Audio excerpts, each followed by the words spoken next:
right? Like Curaleaf is $100 company in 5 years. I think in 2 to 3 years, it's a $50 company. It's 13 right now. So it's a multi-bagger. And you can say that about Green Thumb and you can say that about Trulieve. Welcome to the Young Jerks. Mike Crawford tonight. Something a little different. Going to be, well, it's not different because we're been looking at Trulieve quite a bit lately on the show, but tonight we're going to be doing something a little bit different in terms of what we're focusing on. Specifically, we stumbled on a little story, a little scandal, I think, and I'm going to share what I found tonight. Opened up with this joker, the Wolf of Wall Street, who 2 years ago predicted that the Trulieve stock, would be at $50 in 2 to 3 years. 2 to 3 years. 2 years is right now, June. 2 years ago, he made that prediction. The Trulieve stock right now is at $4. It's not at 50, it's at 4.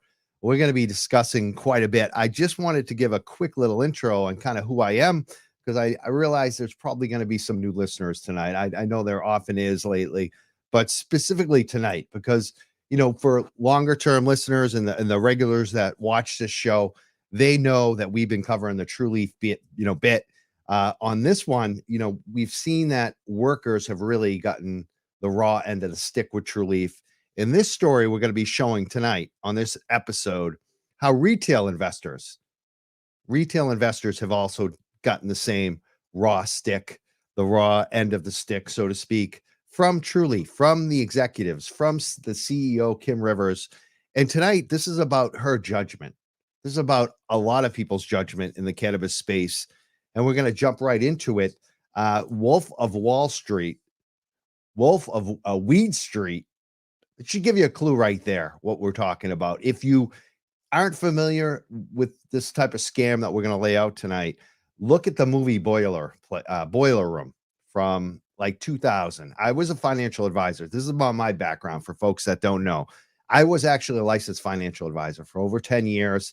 I had some cannabis issues, actually, and that's kind of led to my downfall in that industry. I was a licensed financial advisor. Later on, I did the Series 7, the Series 63. Basically, what we do is sales, licensed sales. There was limits, big time limits on what you could actually say and do with the public, especially with recommendations and advice.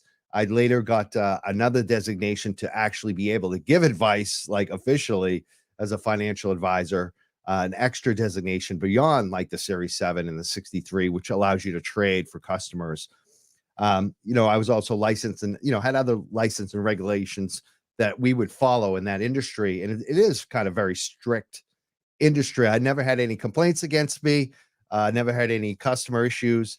Basically, my thing is I was managing smaller customers through 403B plans at my height. And so we had a lot of smaller type of, customers. I really loved doing that, but unfortunately it did come to an end due to some issues that we're not even going to discuss tonight because it's not about me. But that's my background. I like business. I'm a small business guy, but as well, my claim to fame is more activism with cannabis specifically. I've been active in the cannabis space as an activist for over 20 years. I'm an athlete. I have a bad back. I had cancer. I'm a medical patient. I'm about medical rights. I'm also a worker. I've been a working class person my whole life, despite, having those years when I was definitely like more of a professional. Even to this day, I'm a small business owner, but I run my own business. I work my own business every day.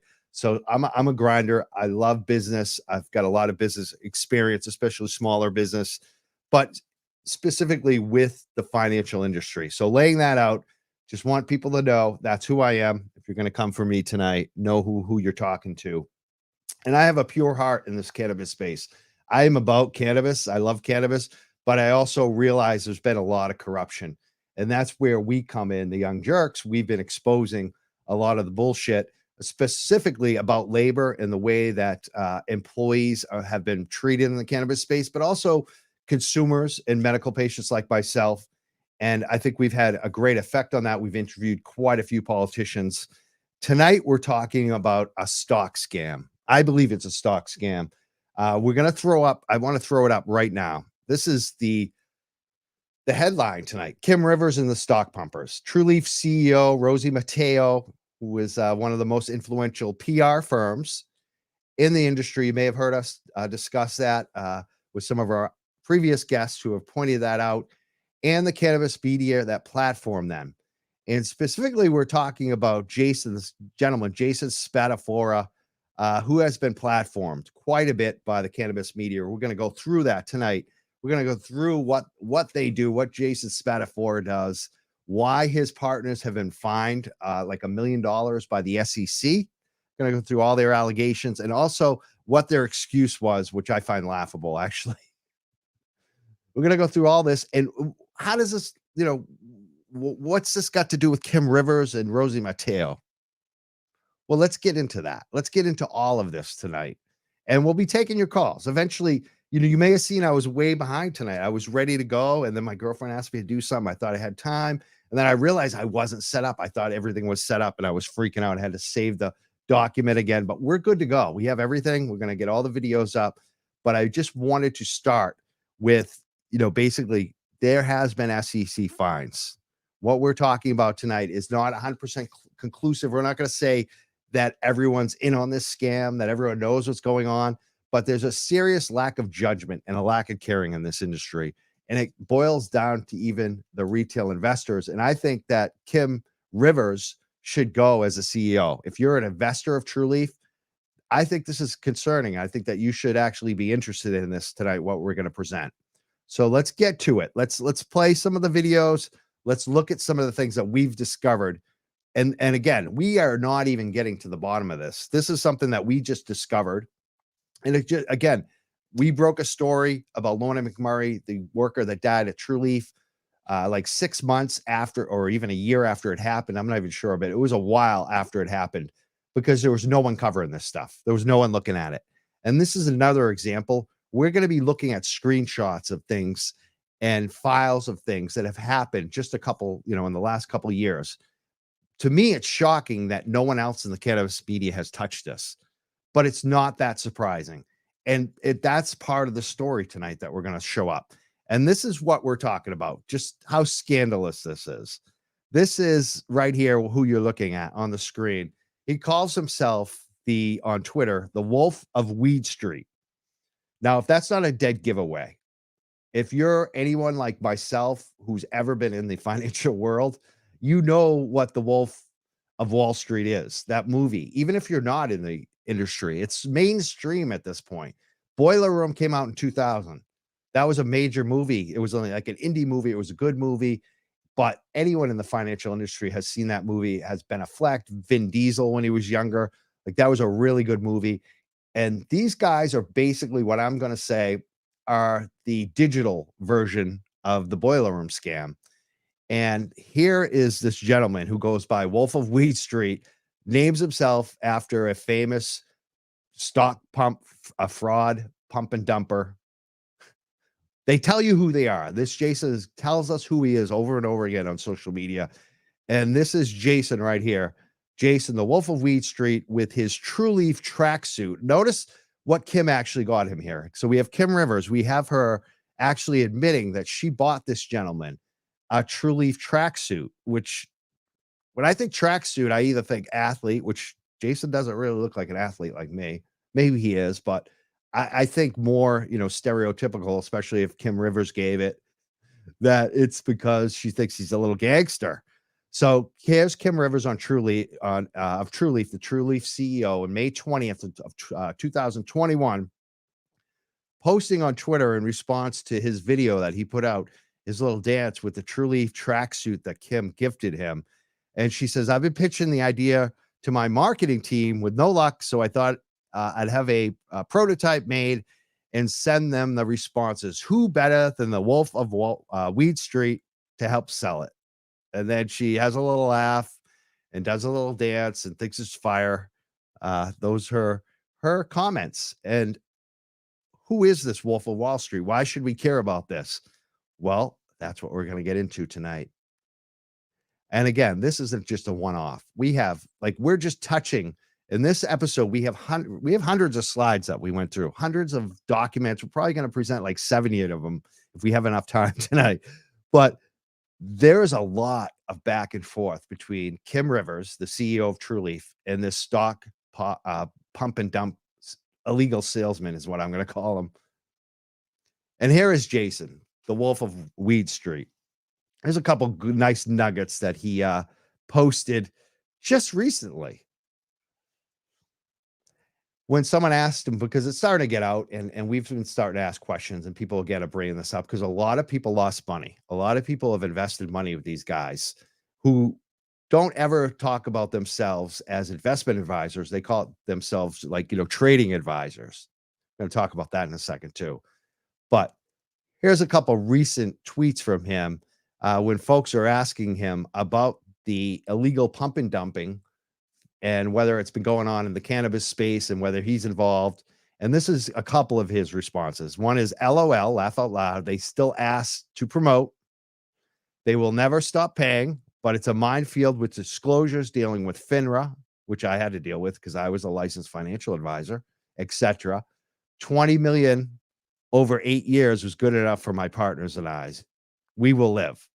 So basically, to me, that reads that he made him and his partners made $20 million over 6 years doing things that aren't quite legal, but he's not doing it anymore. And he says, I haven't promoted a penny stock since January 2020. Another quote just recently. We're going to get into that too. But to me, these tweets, he's made a lot of predictions. He made a prediction that in 2 years, Trulieve would be at $50.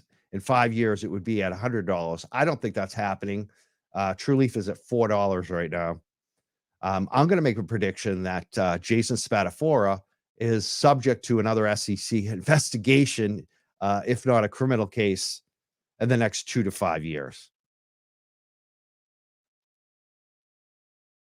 So again, I want to make sure people are aware of why we're talking about this tonight and how it affects the media. This cannabis media is just kind of disgusting. This week, Leafly took down the Death of a Trimmer series. It was like a 4-part epic series on Lorna McMurray's death. It's just disgusting what they did to the journalist who wrote it, Dave. They didn't even let him know why they took it down.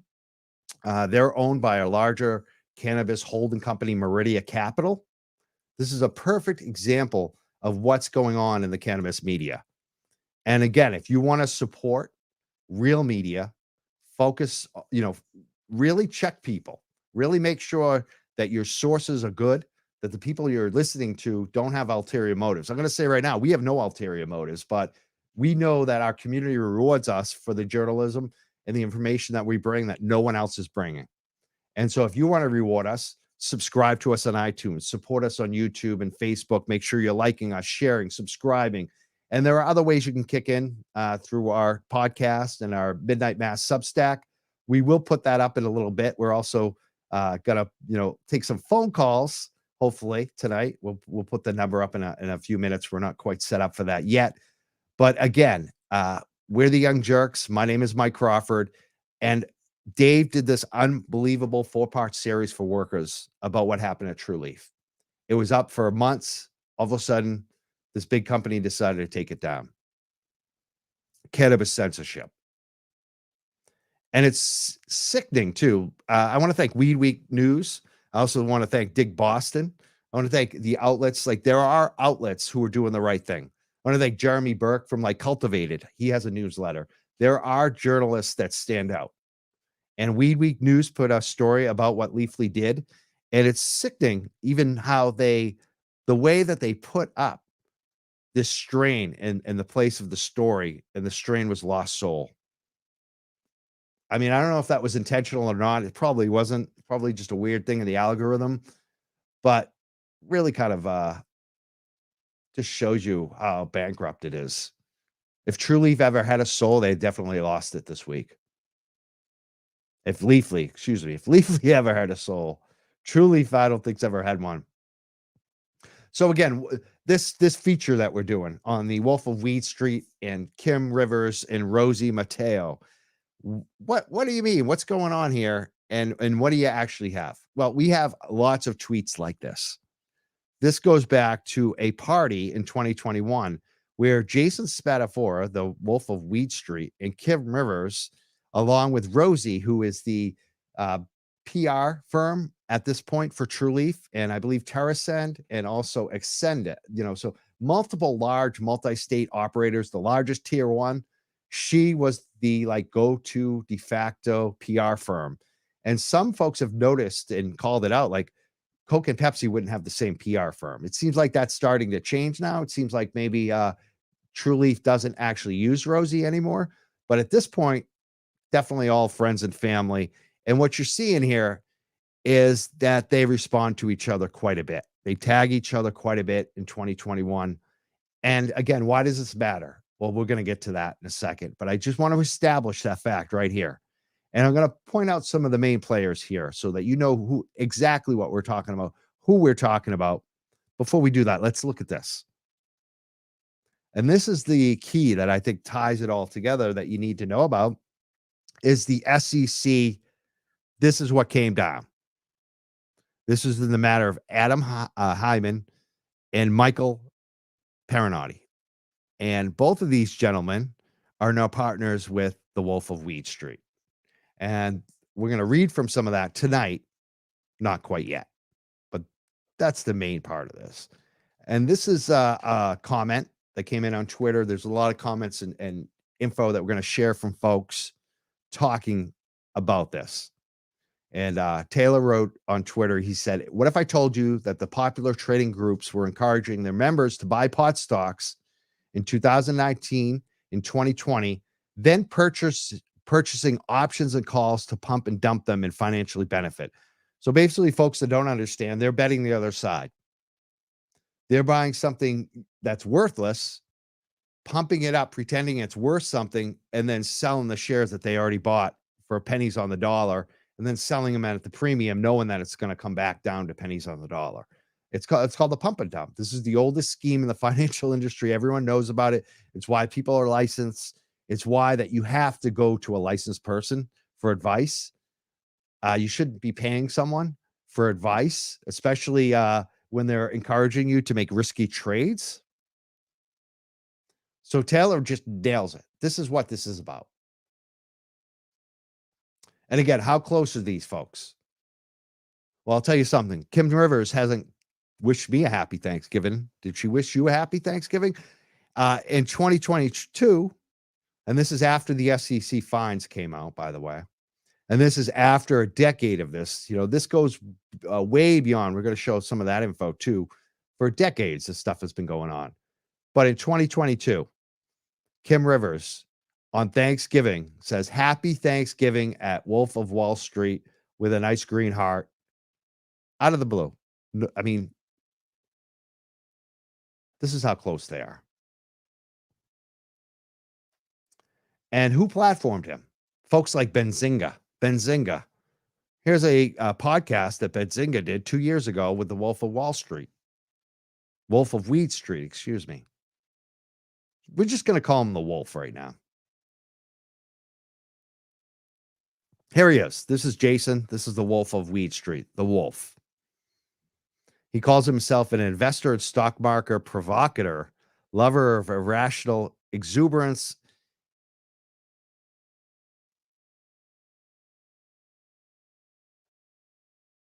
And here's Rosie Mateo. Now you can see Rosie has blocked me. Kind of tough to see comment when someone's already blocked you. And this is interesting because, I'm not going to say that Rosie Mateo is in on the scam or knows what's going on, but I think that she is such a joker and has such a lack of judgment. And when you have someone with so much power in this industry, this is what Rosie Mateo has on her website right now. We make markets. Now, as a financial guy, when I see we make markets, I think market maker. Mateo Communications is a market-making agency that specializes in bringing awareness to brands with unique visions and voices. We use our well-honed communication skills, industry knowledge, and creative muscle to drive conversations. That's interesting because When I think market maker, I think of someone who's licensed to trade stocks between buyers and sellers, like you might find at a stock exchange. Actually, let's look at that. The definition of market maker is a dealer in securities. I don't think Rosie's licensed, and I don't think she actually is dealing in securities. And I don't think she is what we're going to talk about tonight, which is a stock pumper. But it's very interesting and how close they are in a way, even in what they do. Because in the end, they're really kind of doing the same thing. It's pumping the stocks. That's what Rosie's good at. She's good at slaying the BS. She's good at placing Kim in front of the easy media that she requires to talk about how her brand strength at Trulieve, they're protecting the brand value. The brand value is shit. Kim Rivers' value is shit at this point for workers and even retail investors. And we're showing that tonight. Now, again, these are what you can find right now online. They're not hiding this. This is Rosie and Kim Rivers talking about a big party that they're going to go to and the music they're going to do, the karaoke that they're going to do with the Wolf of Wheat Street in 2021 at a cannabis conference. And Rosie's choice was We Are Family, which is interesting. Is she family with the Wolf of Wheat Street?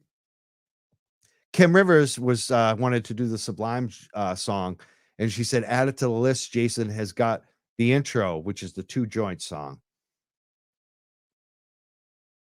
Does Kim smoke weed with the Wolf of Wheat Street? I guess so. So again, why is this important? Well, this is the Wolf of Wheat Street's partner. His name is Michael Paranotti. He and this is what we got off a website, and he's a pump and dumper. You know, he describes himself as an award-winning former hedge fund guy, and no one can find any real info on that. And there's no evidence that he's licensed or really has been licensed. I couldn't find anything. The only thing we can find on him is that the SEC fined them for a lot of money.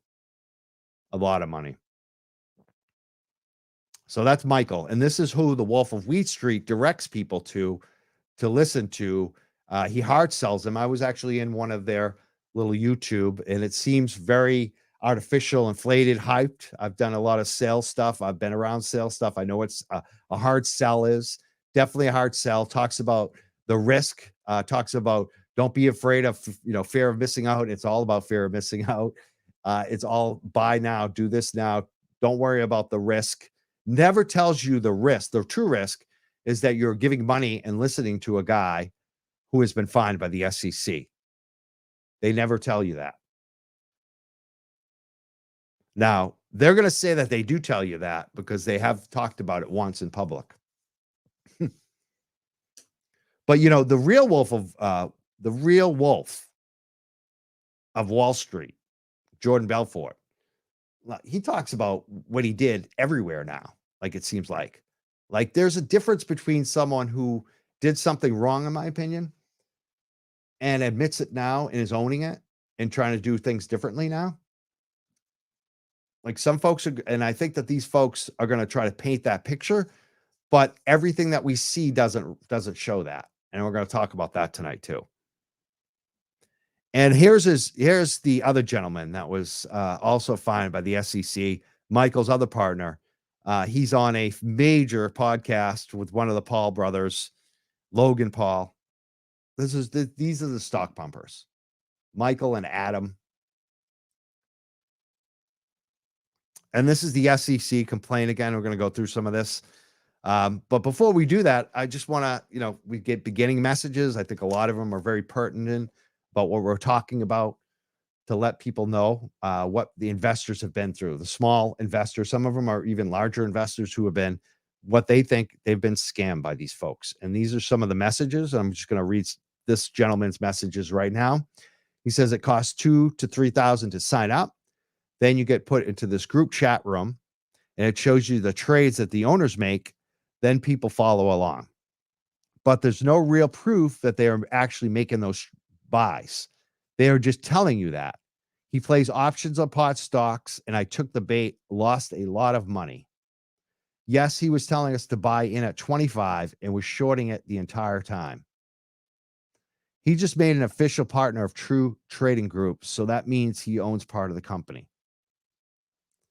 So let me explain this to folks that don't understand too. Like a lot of times, like if I own 100 shares of a certain stock, I can do something, sell a call, which like Fubo stock right now is a stock I own. I'm not telling people to get into it. It's very speculative. I think people should wait until the number one stocks like Microsoft and Meta, etc., go back down, and then you can buy in again if you want any type of recommendation. I'm not, paid for this. I'm not giving anyone, like, I don't put myself as an advisor out there, but that's what I do. I'm just telling folks. So I don't think you should be investing in risky stocks, but I have a little bit in some risky stocks, and Fubo, the sports streaming company, is one of them. It's one of the companies I own over 100 shares of. So sometimes I'll sell calls on those. And what that means, if the stock's trading at, let's say, 250 a share right now, I'll look and see at 450 if I could sell a call on that, which means that if it actually hits that price, someone's going to buy it, and I'm going to lose those shares at that price. And people who buy, who are going to buy a call are actually very bullish on that stock, and it's kind of risky, especially on a smaller stock on that. And it's something that folks that have already, holding a bag, they're able to make some income doing that. And it's very easy for someone who's bought in a lot of shares to try to create a market where they could sell that, because most of the time you can't find anyone that's going to buy the call that you're selling. And so what he's pointing out is basically creating a market. It's creating a market so you can actually profit, and it's not disclosing what you actually own. You're pretending that you're, doing something for the customer. It's the oldest trick in the book. It's a confidence trick. So that's what they're explaining. And I just want to point out too, there's a lot of this too online where you see if there's any complaint back to Jason or his partners on Twitter, they get very upset. They get very upset and they bully people. And this is just an example of that. Here's the Wolf of Weed Street. Someone got bullied so much they deleted their tweet. And Jason's response is, haha, everyone had a fun. To your head, I suppose. You assume all responsibility. You know how dumb, how you sound, crying like it was one of us pushing the button. You had no plan but to hold on for dear life with your fake ass account. So that's how he responds to someone who lost money, who was in his program, publicly calling him out. Here's another partner in the True Trading Group that we're talking about tonight, Adam. He responds again to another person who points out that Adam tweets crash like 100 times a year. It's a bit of a cry wolf situation for the members at this point. Adam responds back, "Are you still a member?" Question mark. What they don't talk about is what we have up on the screen right now. I wish I could enlarge it even larger, but what you're basically seeing is the lies. These folks basically didn't disclose holdings. They told people to do things that were in their best interest, and they didn't disclose. And it's pump and dump allegations. There's a lot of them. And you can see inaccurate and incomplete communication. You can see the allegations here. I'm going to read some of these, actually, if I can. I need better glasses.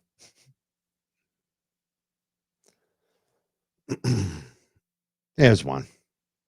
Here's one of the counts. For an example, on July 2015, Heyman, I'm not sure how you say his name, but he published an article that was posted on a financial website. The article, which promoted, contained a disclosure at the end, inaccurately stating, "This article is commentary by an independent contributor. At the time of the publication, the author held no positions in the stocks mentioned." In fact, on June 17th of 2015, the company had entered into an agreement with an issuer. So basically the same stock company they said he didn't hold, they signed an agreement with them to promote that stock.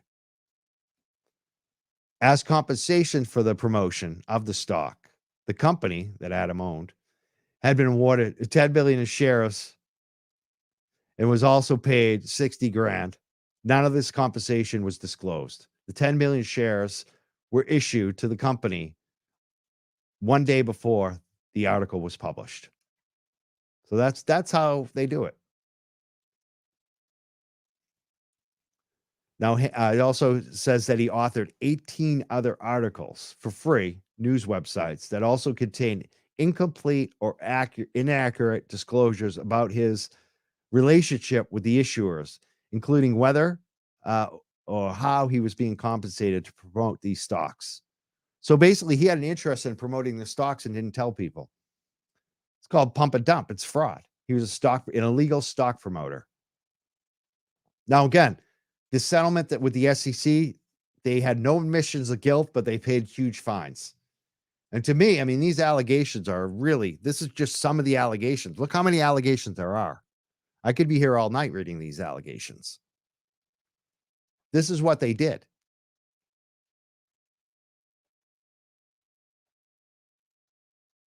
And here's Adam, the guy who lied to investors, basically taunting the SEC on Twitter. And this is what gets me is Gary Gensler. He's taunting the Gary Gensler guy for, seeing an ad about, hire SEC agents. And he says, LinkedIn, you might want to check your audience targeting algorithm. No, maybe they had it right, Adam, because this brings up what I wonder. With all these counts against these guys, and it's so obvious what they were doing, why weren't there actual criminal charges? Why did the SEC let them off on just a fine? That's an interesting point. Maybe they're still working. Maybe they're going to out some more companies like Trulieve. I think what I want to do right now is we've talked about the allegations. This is the fun part. I get to sit back for a few minutes and laugh at these clowns. Because what we're going to put up now is their response. So basically, when they got busted by the SEC and put up, this huge fine with the SEC, they came up in their stock trading group and basically introed it like it was, any other day, and then did like a 15-minute spiel with the two owners on what they did. And we're going to go through that right now and how they actually pretended that it was their attorney's fault, and they didn't know that they couldn't lie to their investors. They didn't realize that fraud was actually illegal. That's their excuse, that these highly seasoned experts didn't know that lying to investors, that front running stocks was fraud, that they could get in trouble for this, that they thought that they could get away with it, that their lawyer had a way to get away with it. Let's watch this. Former award-winning hedge fund trader, now the current head trader at Trulieve Trading Group. For those of you that do not know, TTG is the fastest growing, highest rated online premium educational platform available today. And at Trulieve Trading Group, results matter. Because results matter, we have one simple goal. That is to help you to learn, trade, and profit. If you guys are brand new, make sure that you like and share this video. And most importantly, make sure you're subscribed to the channel. We go live 6 nights a week here, Sunday through Friday, with myself, other TTG pro trader moderators, and special guests drop golden nuggets and free information and lessons that can help you to become a better trader. But why should you listen to any of the things we share with you on these live streams? Folks, I didn't figure this stuff out on my own. I began my career working for a hedge fund in New York City, 2007, my very first job out of college. That is where I was. That is where I learned how to trade. I was taught by other professional traders. Then 2008 happened, the Great Recession, the housing market crisis, stock market crash. But it was during that time of chaos that I went on to receive one of the firm's Trader of the Year awards. But before they even let me touch $1 of their money, I first had to go through an intensive training program. I had access to some of the top trading tools available, and I was part of a community of like-minded traders. And that is exactly what the TTG platform is based on now here today. Okay. But before we get started on this live stream tonight, and we've got a very special and very important live stream to share with you guys all here this evening. Okay. Before we do get into the live stream, I'd like to bring on my partner, co-founder of Trulieve Trading Group, Adam. For those that don't know him, Adam is the man behind the curtains, guys, when it comes to Trulieve Trading Group. He is the one that makes sure that all these amazing tools and resources and everything are available on the website, and make sure that TTG as a business runs smoothly. So you guys see me here front and center on these live streams, but Adam is the man behind the curtain, so to speak. So without any further ado, I'd like to welcome you all to Adam, or we call him Shug. Hey. Hey. Hey. So I look like I'm in a studio apartment, and you look like you're at your grandmother's house. So this is going to go over great tonight. This is going to go good. It's going to go It's going to go amazing. So that's all I got to say about that. All right, guys. So good evening. First and foremost, Good evening, guys. We just got fined $1 million for fraud. I want to say how overwhelming the past 72 hours have been. Been kind of overwhelming, right? Yeah. Would you say so, Mike? Yeah, I would say so. I mean, just the last 72 hours has really been just amazing. The love from the TTD fan, man, is unbelievable. It really is. We were talking about this earlier. You know, I mean, you tell me if you want me. We've got a statement, guys, that we actually want to share with you all before we get things started here with the live stream here tonight. So, yeah, I also think that it's important to say before we make this statement that we don't have to make this statement. yeah, You know that there, Yeah, you have the right to remain silent. I mean, that's pretty obvious, Adam. there's a lot of other you know, look, I don't want to point fingers at other companies, but there's a lot of other companies that when something happens, especially from their past, they'll go ahead and they'll sweep it right under the rug. Like Sam Brinkman? He doesn't want to talk. Yeah. And that'll be the end of it, right?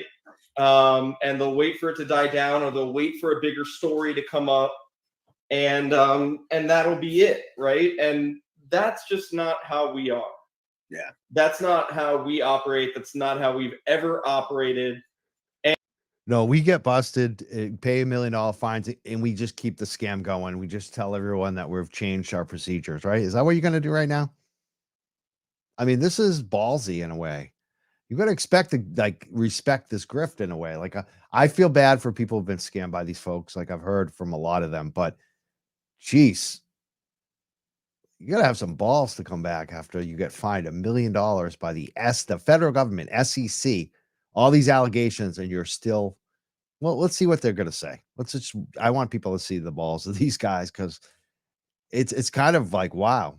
And that's because, you know, like, I don't know. We got a call too. I'm going to try to take a call like now. Let's see who we got on the phone. I haven't even set it up yet, guys. Hold on. I can't, call me back. Call me back. Let's continue. I don't know why that is. We've built True Trading Group and ourselves, good, bad, or indifferent, love us, hate us. We've always shoot you straight, even when you're not going to like it. Yeah, man. You know, and that's been the thing, right? So, you know, I guess I don't know. Do you want me to start, or do you want to start, or? I'll go through. I'll read what we have prepared. All right, do it. All right. Before that, do that. We're going to try this call. Let's see if we can get a call on the line who just called in. Hello. Hey, you're calling the Young Jerks. You're live on the air. What's going on? My name's Carl. I'm trying to get on the phone with that old young Muslim boy named, I believe his name's Tank. Oh, I think you might have the wrong number. Are you a prank caller tonight? I know my name's Carl. I never prank called once in my life. I'm trying to get a hold of that Tank. He's been saying a lot of mean things about my political party. Well, which party is that? Yeah, it's the Pirates Party of America. No safe harbor. Do you want to comment on our show at all tonight, or is this just something else? I reckon I'll comment on your show. You look nice with the grayed out goatee you got going on there. And I reckon you got some nice glasses as well. Thank you so much. What do you think about the stock scammers? Do you know these guys? Yeah, I'm not big on Scotland. What they did with them goats and making them bagpipes. Oh man, we get some calls. Let's play back the video. Okay, so guys, as you all saw, the amazing thumbnail courtesy of Adam. Everyone, a round of applause for Adam with that amazingly hilarious and creative thumbnail. When he first showed it to me, I was completely by myself, and I literally laughed out loud by myself when he sent me that thumbnail. So you guys all saw the thumbnail. You guys all read the title of this video, so we can address kind of the elephant in the room. And we have a statement that we have prepared for you guys that I'm going to go ahead right now. I'm going to read this statement, and I just want you all to just give me your ears. That's all. Okay, that's all we want. We're going to go ahead, and I'm going to start with the statement here now, guys. Okay, so first and foremost, we do want to say again how overwhelming the past 72 hours have been.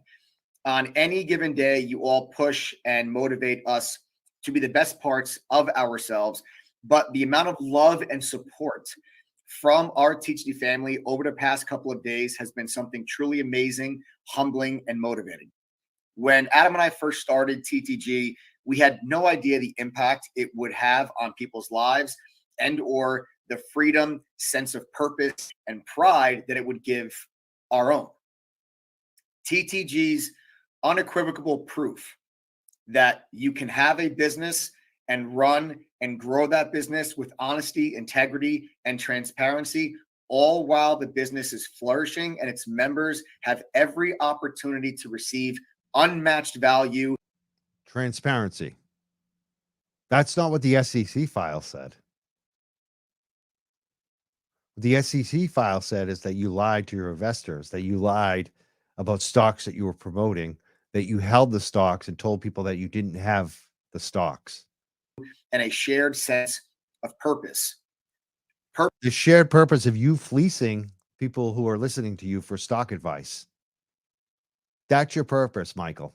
Everybody knows it. That's exactly what you did to people. Purpose and passion. Two of the most important things a person can have, as both together give life its meaning. I love purpose and passion. I'm all about it. But I think that your purpose and passion is to make money off of other people's stupidity and believing in you. The life of an entrepreneur without those two ingredients is one of the main reasons you can start something with the best intentions, and maybe even you even make some great money with that, but somewhere along the line or somewhere along the way, the purpose and passion leave, and and you decide to start scamming people. I mean, this is as close as you get to them admitting it right here. This is Michael. And I love Adam's eyes in this. If you look at Adam's eyes, man, you can tell he's freaking the F out in this. Let's see if we'll take another call. Is this a Florida? Oh, actually, I'm going to take this call. I think this might be a better call than the last crazy person. Hello? Hey, you're on the show right now. What do you got for us? We're playing the video from True Trading Group. You have any comments on this tonight? Yeah, buddy, I know I was going to call a little bit later, but I honestly can't watch this without just being completely nauseated and sick. Those guys are terrible. I was a member of the True Trading Group for a while, and I lost a lot of money with those guys. I lost a lot of money on pot stocks, and really just watching that, it's just really infuriating that they're just walking around as free people, that they're not in prison. I can't believe the audacity of some of the things those guys are trying to say. Really, it's just disappointing. And I'm glad I got out when I did, but I lost a ton of money with those guys. And that trading program that they're selling, and the Wolf of Weed Street and the whole thing. I mean, it's just, if you go about 5 years back from when these pot stocks started selling, there's so many people that put so much hard-earned money into these companies that were supposed to be mega cap companies and large cap companies, and really the prices just kept going down and down and down. I mean, I talk to investors every day that have lost millions of dollars on this, and so I just wanted to call and I appreciate you doing this call, and just wanted to talk with you about that a little bit. But yeah, it's unfortunate, and just seeing those guys on the video, I mean, it's just infuriating. It just angers me to no end. And I know at least 15, 20 trading group members. I also know at least 30, 40 people that invested in these pot stocks that just got ripped off. And you're talking a lot of money too. Like, we're not even talking like small amounts. You're talking hundreds of thousands. No, we're not talking, some lost, $5,000-$10,000. Others lost $500,000, $1 million. I know people that lost $5 million. I know people that lost over $10 million. The fact that the SEC hasn't looked into this deeper is just incredible to me. It just blows my mind. What did you like? Were you investing with them when they got SEC fined, or did that happen before, after? So when you sign up for this group, you pay an amount of money, and then they put you into a chat room where whenever one of the moderators or the owners makes a trade, it's posted on the screen. But there's no way for people to really tell if they actually made that trade. So it could be completely, false. It may not even be real. And then, if you have anywhere from 500 members to 3,000 members purchasing a stock that they recommend based off of one of these fake stock alerts or whatever they are. I mean, if you're dealing with micro cap companies or companies that are extremely illiquid, like pot stocks, it doesn't take much to move the needle. You know what I mean? Yeah, I do. I mean, that's the game. That's the game. You buy worthless stocks. You get people a certain number of people to buy them after you've already bought them for nothing. You sell them at an inflated price. And that's how you make the market. They've become their own market makers and playing one side against them, and they profit, and you lose. I mean, that's basically what goes on here, and that's our allegation, and that's what the SEC seemed to. I mean, it's shocking that the SEC put all this time in the allegations, and then they just take the money and run. Like, I'm surprised by that. Are you surprised that they just took the money and let these guys seemingly continue on? Well, here's the deal. So let's simplify things. Let's take a step back. So you take a look at companies like Trulieve, like Green Thumb, Cureleaf, like these are huge cannabis companies, but because of federal legislation, they're still trading on the pink sheets. They're on OTC markets, which means these stocks are illiquid. So if you have a group of like-minded investors and you recommend a stock for them to buy, and they start buying these OTC stocks, obviously they're going to go up because it doesn't take much to move the needle. And then if you're a moderator or you in some way associate with this trading group, you could just sell at the top and just make your exit, and you wouldn't even have to tell these investors. You could just take your money and run. And I think that's what happened here. And now they're saying they're not doing that anymore. They say they're not doing OTC stocks, but I noticed they're in crypto, which is even worse, which has a lot of this going on, a lot of this rug pulling that we've seen over and over again. It's also funny. They also, like, basically they're claiming now they don't do any OTC. They're not taking money from companies, but there's no way for us to know. And why would you trust them at this point when they've already proven that they're lying to people?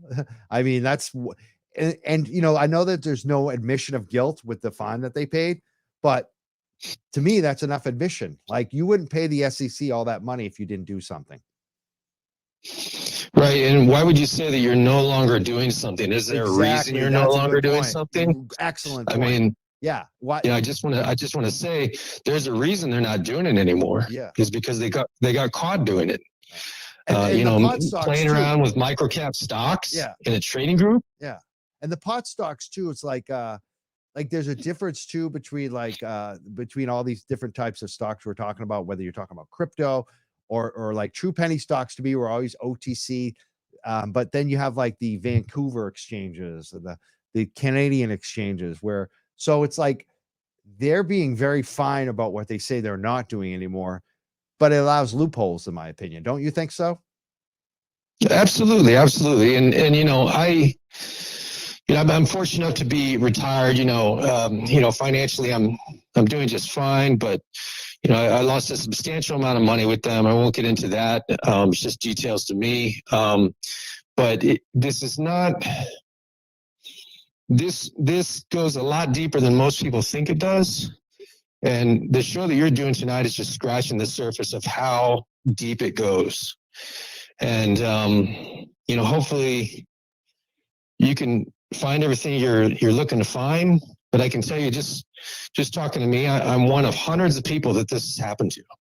Well, we hope to hear from much more of them. They can email us. We're going to put our email out there to mjcboston1@yahoo.com. We're taking info. We're going to continue on this. They can also call in, leave a voicemail even after the show at the 978-560-3155 phone number.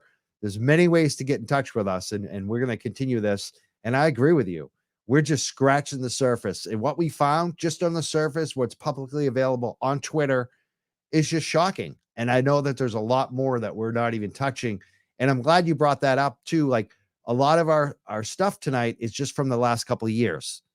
This goes back way further, and there's much more to it. It even ties into Wall Street bets.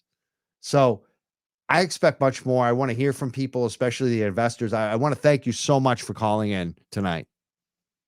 No problem, my friend. Sorry for the angry tone. I just saw, their mean mugs up on the screen, and it just angered me to no end. So I just had to call you. Thank you for calling, sir. All right, we'll talk to you later. Bye-bye. I know. So there you go. Let's hear more from these guys. Becomes a means of survival and not something that helps to give your life meaning. This is the exact position that Adam and I found ourselves in many years ago. For those that do not know, Adam and I owned an investor relations company prior to starting True Trading Group, where we primarily worked with, penny stocks that trade on the OTC. And for a while, it appeared to be a really good business. We began to expand and to grow that business. And we knew we needed the right infrastructure in order to do that. In order to grow any business, you need the right infrastructure. So we went ahead and we hired 2 different SEC attorneys along the way to help guide us and make sure that we were set up for long-term growth while remaining compliant. And we trusted in these people, right? They were our attorneys. So we brought any and all ideas to our SEC counsel before acting on anything that we did regarding our investor relations business. The business of investor relations, especially as it pertains to penny stocks, is not one that usually embodies the characteristics of integrity, honesty, and transparency, and therefore it is heavily scrutinized, as it should be.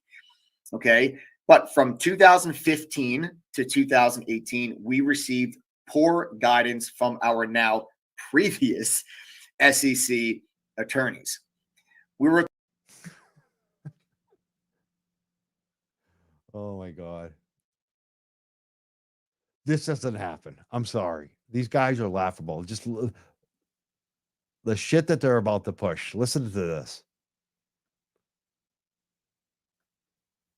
told that it was okay to trade in the stocks that we were promoting as long as we did not buy the stocks beforehand. Which they did. Well, whether they bought or were gifted, they own the stocks. Did not coordinate buy and sells between multiple trading accounts. As long as we disclosed publicly, which you didn't. So you didn't disclose publicly. We would be doing this via what is called a 17B disclosure with an added scalping disclaimer. We followed this instruction from our lawyer to the letter. Why do we do this? Initially, you may think that it was probably to make money, but no, actually it was not. We did. Oh, they did it to help people. I mean, come on. If you didn't do it, you're all about making money. Your whole persona in life is about making money. Everything that you do is about making money. But no, you didn't do this illegal action that is known to be fraudulent by like the whole financial industry since Boiler Room or even before that came out. We've been having these scams go on for decades. Everybody knows what a boiler room scam is. Did this because in that industry, you're actually judged on the work you do by the amount of volume that you generate. We used a trading account in the name of a close friend, and we bought and we sold stock of the companies that we were working with in the open market, not knowing who we're buying from or not knowing who we're selling to. We used this thinking that it was It's irrelevant. You pumped and dumped. It doesn't matter if you knew who you were selling to. You pumped it up. Of course, you're selling to people who you pumped up. Oh my God, this guy is just. They talk about shit that doesn't even make sense or matter. Like it's an excuse. It's just a bunch of BS. Come on, tool Mike. to help get the job done, ensure that the next client would be happy, the next deal would come in. And as long as we stuck to the rules that our attorney had set forth. Our attorney told us we could scam people. That's what I hear. Our attorney told us we could lie to people. That's their excuse. That it was just kind of a cost of doing business, and that cost was a steep one, as this process actually resulted in consistently losing money. Okay. Oh, we lost money by pumping up stocks that companies gave us illegally. Come on. And then as we moved forward with business, and that's not what your partner Wolf of Weed Street said. He said you guys made $20 million.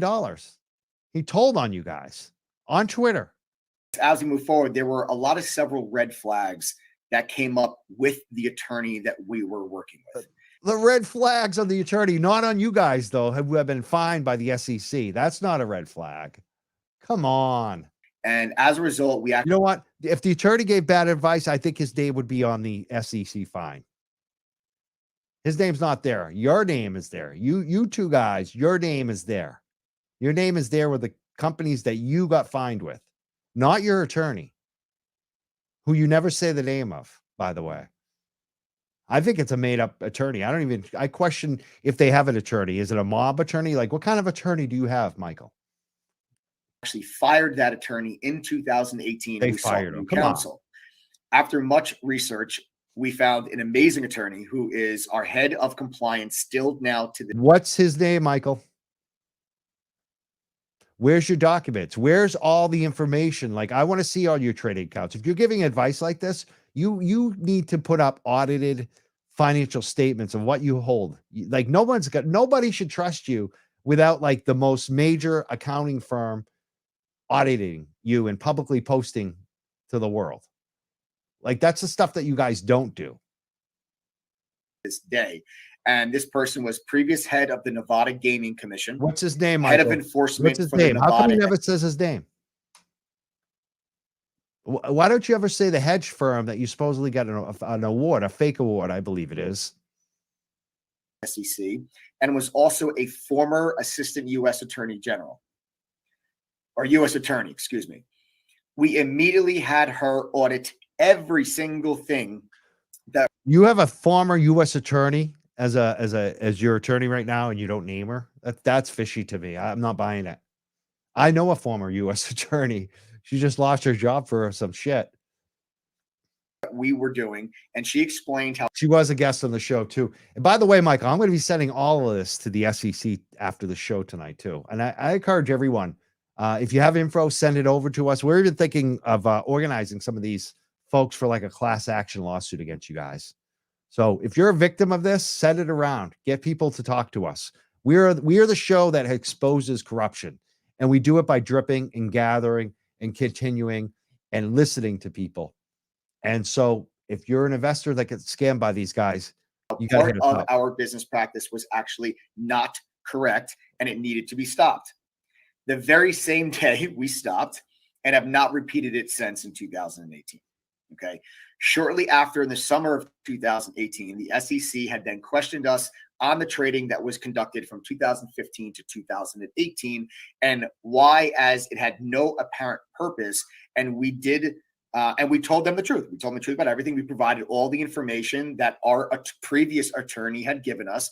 So after a period of time, the SEC actually came back to us and told us that despite providing all of the info we had regarding our previous attorney, legal opinions, and everything else, that the action itself was still done, which it was. The action itself was done. So you still did a fraud. Not an action, Michael. Why won't you actually admit what you did? I don't see Jordan Belfort or some of these other folks that, do financial fraud, who are fraudsters that have YouTube channels now. Like, I don't see them not admitting what they did. You guys are not repentant. You're covering up. It's so obvious. And as such, we would be required to pay a fine, as we should. The action was done, whether we had bad legal advice or It not. wasn't an action. You defrauded people. You lied to them. You lied to your people who were paying you, it looks like, for financial advice. People that were reading your stuff for unbiased financial advice were lied to. That's what you did. Like, admit it. You're not admitting it. You say it's an action. Like, oh, it's just a mistake. We didn't know. We didn't know. We didn't know. We're so experienced in financial. We're experts that you should pay us, but we don't know this type of fraud. I learned about the first day in the industry. Like, that's like the first day of class. If you're going for licenses in the industry, a lot of times you do go through these like licensing courses and just, a few weeks of training to even, be able to pass the test and all that. And like the first day, this is the stuff we learned. Action still was done. They said that we're going to have to pay a fine for that action. Now, what I will say is that I give the SEC a lot of credit, okay? Because seriously, they did their job and they realized that we are not the bad guys, despite having to pay a fine.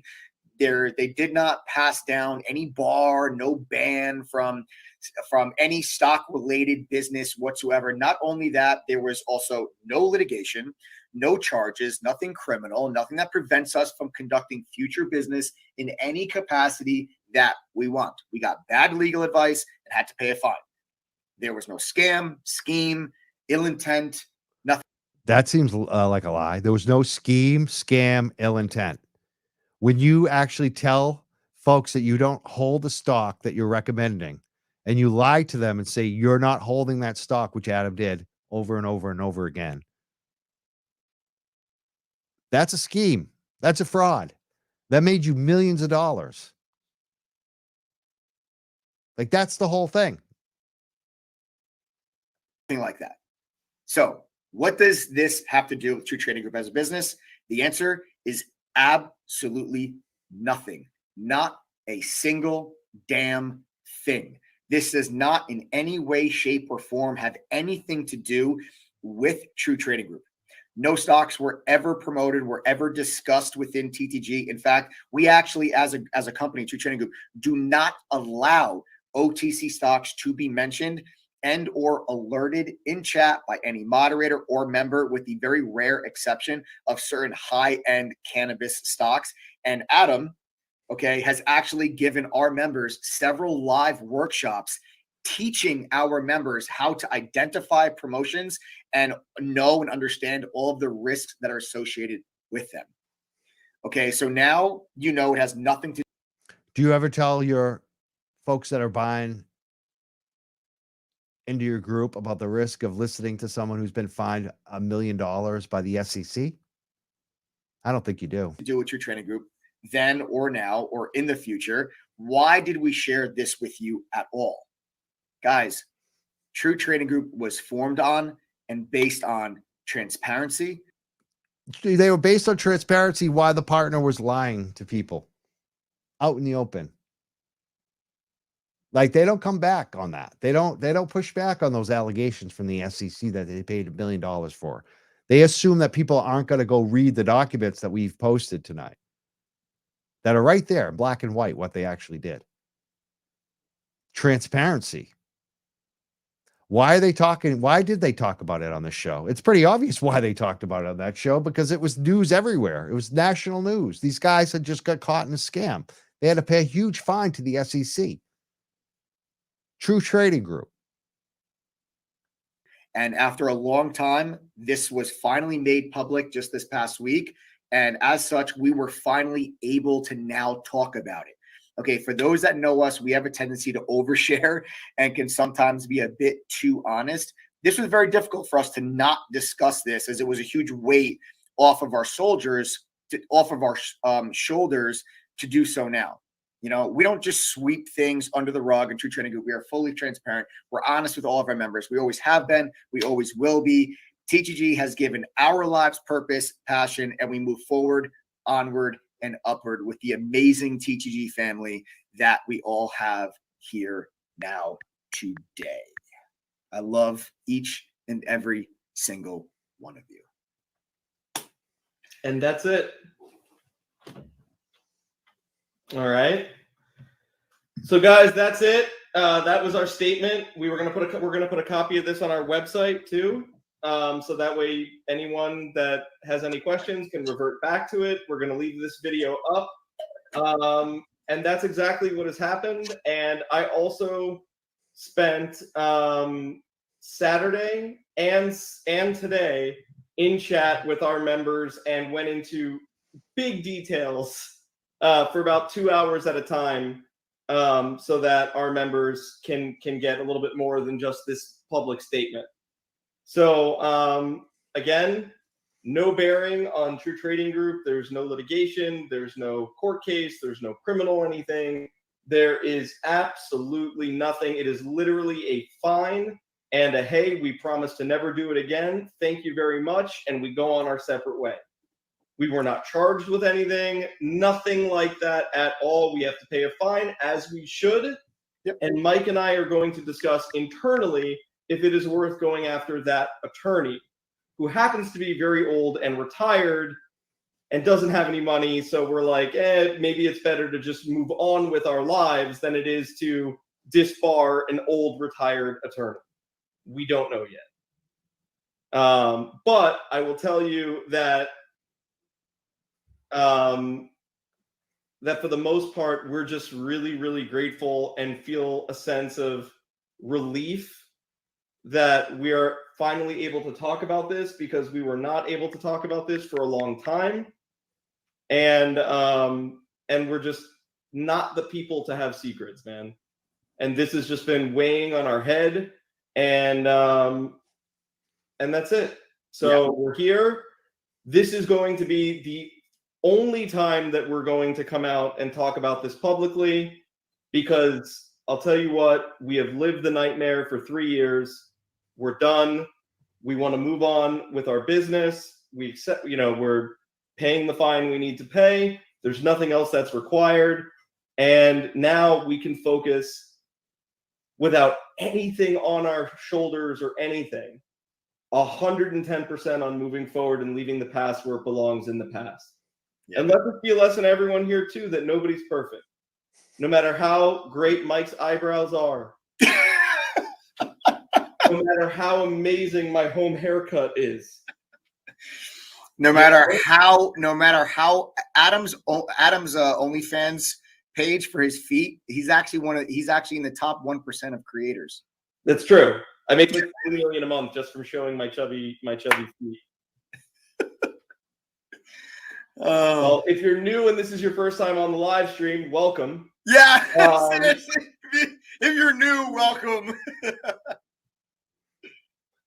So nobody's going to believe the scam, right? But people do. People believe the scam after these guys come out and just spin this BS after they got fined $1 million by the SEC for fraud. Anyways, guys, we're gonna go ahead and move on with the stream. Mike, take it away. Do you? And everyone have a lovely, lovely evening, guys. Again, we are moving forward. We are moving on, leaving the past where where it belongs, in the past. All right. What we did tonight is because we value our audience and we value the trust and the confidence that you guys instill in us. And it's important for us to be transparent. And that's exactly what we did. Yeah. All right. So now let's go make some freaking money. Hey, yo. Let's learn, trade, and profit. And let's get to why we're here. Let's make money off you. That's their whole thing. Let's go back to some of these screenshots. Here's Michael. Basically, again, he got called out for the fraud, coming back at folks on Twitter and saying, watch the video. I got the video. Calling people a clown because They're calling him out on the scam. Again, we put this one up earlier from Jason, the Wolf of Weed Street, how he says that the companies are still asking him to promote, and that him and his partners made $20 million over 6 years. But Michael, again, just said that they didn't do it for the money. How did they make that $20 million? It's called pump and dump.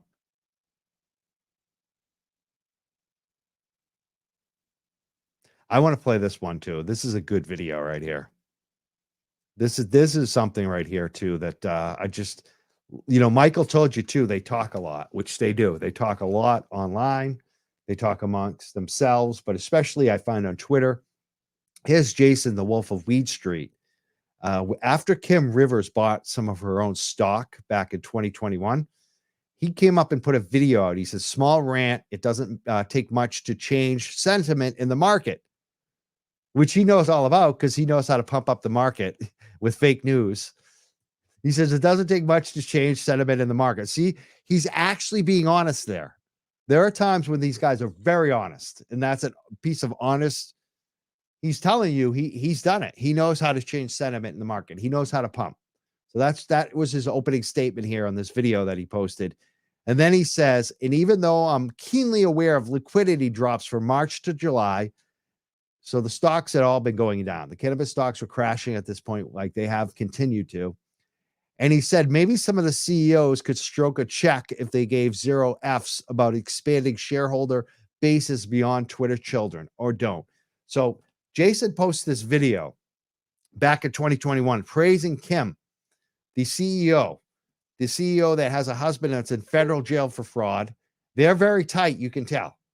They post a lot back and forth to each other. They party together. They seem very close. And you're going to see some other slides that we have tonight, some other Twitter screenshots that Jason, the Wolf of Weed Street, the Wolf for short, his wife has actually worked for Kim Rivers. But prior to that, before we post those screenshots, I want to play this video because I think it's very revealing. Just like he told the truth that he changes, it's very easy. It doesn't take much to change the sentiment in the market, especially when these companies are worth less than $1 billion. People are throwing in millions of dollars. You can actually change the sentiment in the market with that money, with that pump and dump. And we're going to play this video because I think this video is very revealing. I don't think he meant it the way he did, but maybe he did. It's very interesting because he talks about Kim Rivers buying the stock. Let's bring that up. I got to try to bring that up right now. 1 second. I think it's best just to play the video right now. See if I can get the Kim buy your stock video. You know what I want to do too is I want to play the tracksuit video too. I'm going to play the tracksuit video for us because I want to show you this guy. He is a character. This is when Kim bought him the tracksuit.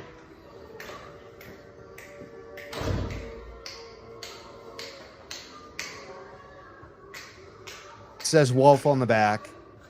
It's got the Trulieve logo right there. You can see. Kim, thank you for this tracksuit. It is fucking amazing. Oh shit. I'm gonna do so much breakdancing and shit. Trulieve, thank you. You guys definitely have the best swag. Thank you for supporting a stock scam, Kim. I wonder how many investors thought, like, these guys got to be legit. Kim from Trulieve is sending him a tracksuit.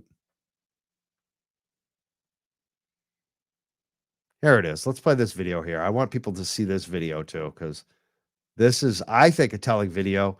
I don't know if he meant it this way, but let's watch this. I'm going to be brief.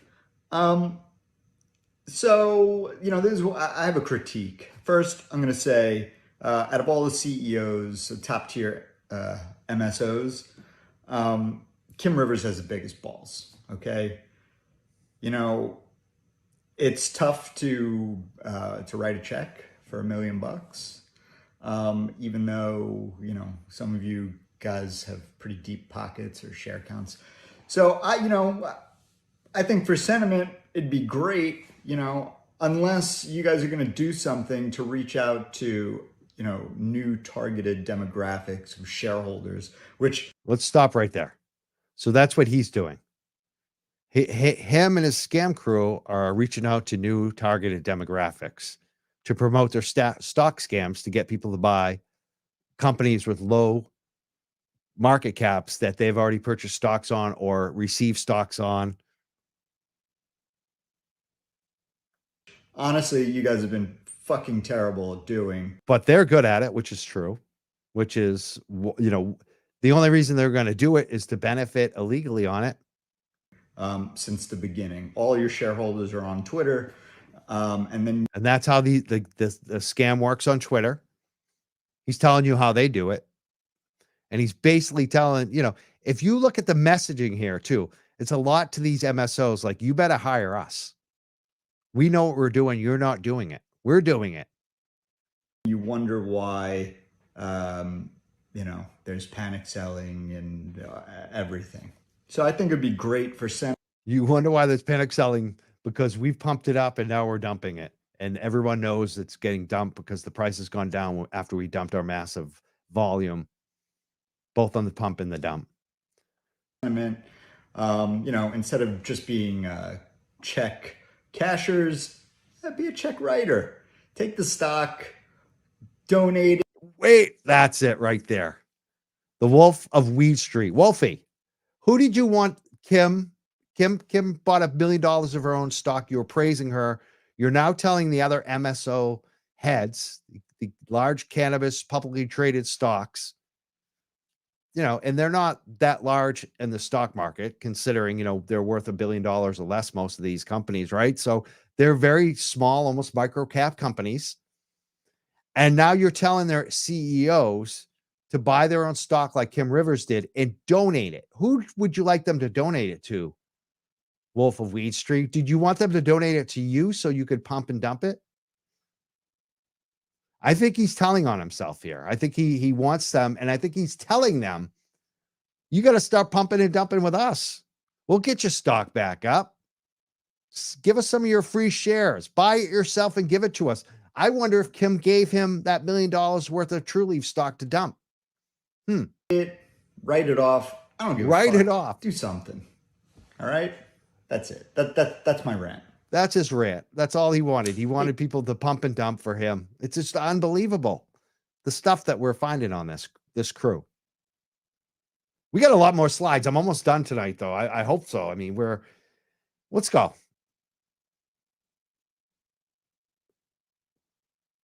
This is more about the pump and dump. We're showing some slides from the Wolf of Weed Street, who likes to talk about it online, it looks like, on Twitter.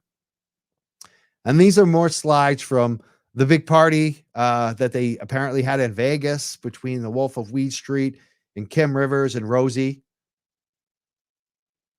And again, this is the screenshot that we put up earlier about Kim Rivers buying that tracksuit and promoting it again on Twitter. She's promoting a guy who is a known stock manipulator, who's attracted SEC scrutiny like a dozen years ago. Like, this is a guy that's been doing this for a long time, and it's not the first time that he's been attached to these, stock pump and dumps. And she's promoting him in 2021 on Twitter. It's really bizarro. I don't think you would see any other CEO doing this. And here's Rosie, again, the chief PR agent for a lot of these MSO companies in cannabis. She's gabbing it up with the Wolf on Twitter. And they're talking about their parties on Twitter. We got screenshot after screenshot after screenshot. Here's in July 24th, 2021, the Wolf of Weed Street is congratulating Kim Rivers again. And he says, hey, my wife used to work for Kim Rivers. And she acknowledges that too. So we see that too. We got that up on the screen. So the Wolf of Weed Street, Wolf's wife used to work for Kim Rivers. That's how tight these folks are. They definitely know each other. So she has to know what he's up to. And again, this is more back. This goes way back. This goes back to 2014. There was a story that came out, SEC warnings and suspensions impact cannabis-related company. A lot of these much smaller companies than Trulieve back then were held up. They stopped their stock from trading, and it was because of the speculation of the wolf, the same guy. This happened way before 2021 and 2022 when Kim was hanging out with him. We're going to talk about some of the other folks who have platformed this guy, the folks that people are taking advice from. There's a reason why people were flocking to this guy, why they were investing money with them, why they were buying their services, their so-called services, the pump and dump schemes. Here's one, the Dime podcast. Here they were promoting Jason Spatafaro on their podcast. This was in 2022. This was just recently in the last year or two. And when you ask them about it, they don't want to talk about it. We just asked Brian Fields, the host, about it. Why did you have this guy on? His partners were SEC fined. They were fined by the federal government for fraud. Why are you promoting them? Why did you promote them? Did you know about it? Was it laziness, or did you just get paid off? He asked which episode, like he doesn't know at this point. We share the episode with him. We share who it was. Then he says, thanks for listening. No concern for his audience.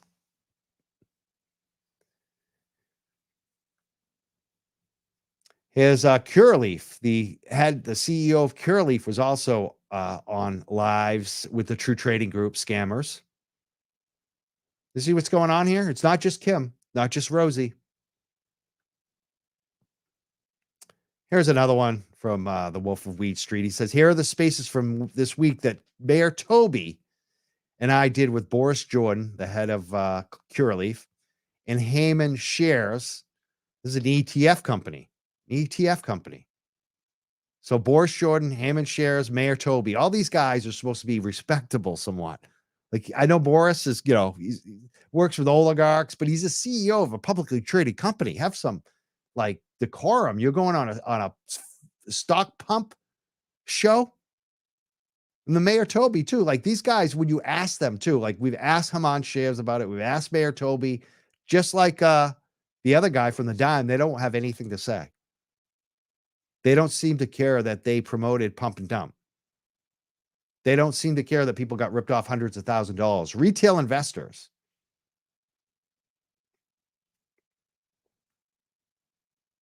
Again, after Boris Jordan came on their show, their space, some folks asked if Kim was going to come on. It seemed like Kim was interested in 2021. I don't know if she did. I couldn't find that. Maybe she smartened up. Here's Ben Kovler. He's another big-time CEO of a cannabis company. He's also responding to their BS on Twitter, like they're totally legit. And Ben's never responded to us. Like he's responding to stock pump guys. We got more. I mean, we could go all day with Kim Rivers and this guy Jason. Like, I almost wonder if they're boyfriend girlfriend. Seriously. Here are some of the reviews we found online. There's a lot of reviews.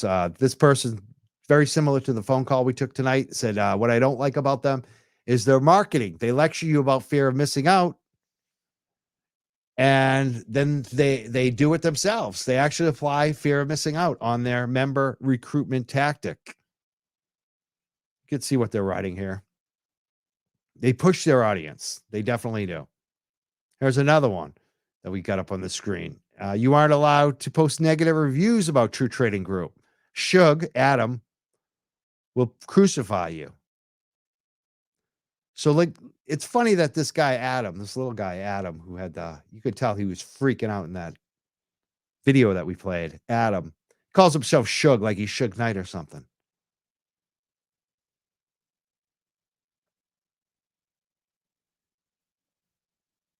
Here's another one, another review. Don't buy. I have reasons to believe they use fake accounts to type $sign if you made money while on their YouTube streams. And I'm gonna say that I noticed a lot of fakery too. You could tell in a thought in a inauthentic YouTube channels and their lives. It is like a casino. That's what this review says. It's a casino. You may get up, but you'll lose your money in the end. The educational content is too simply check a box for this service. In addition, there is no possible way you can day trade or even short-term trade.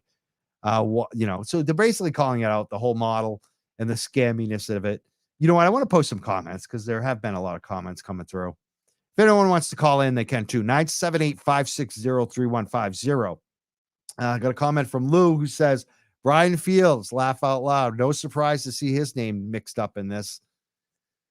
Yes and no. Like, I'm not surprised by it because I think Brian is kind of naive. Like, he falls for the BS. But I think it's surprising that he doesn't care. And maybe I'm being naive. Maybe you're being naive too. Like, it's just like, I almost want to give the guy the benefit of the doubt on it. Like, because I think a lot of folks are lazy out there and they don't do the research. They don't know who they're platforming. However, he doesn't seem to care. And however, he's also booked a lot of the same people from Mateo, from, he's had Kim on his show. He hasn't asked her the tough questions. So yeah, I guess that's not surprising at all, really. Another listener said that these guys get in trouble for pot stocks. I don't know. I mean, I think it's all got rolled up into this other stuff, but I think it started back around then, way back. Someone says it's only illegal if you get caught. Yeah, exactly. And they did get caught. For me, it doesn't matter if it's illegal. It's defrauding somebody. I don't even think if it was legal, I still wouldn't do it. Do you know what I mean? Like ripping off like working class people who have like trying to save money for their retirement or goals or family or whatever it is. Like that is just not ethical.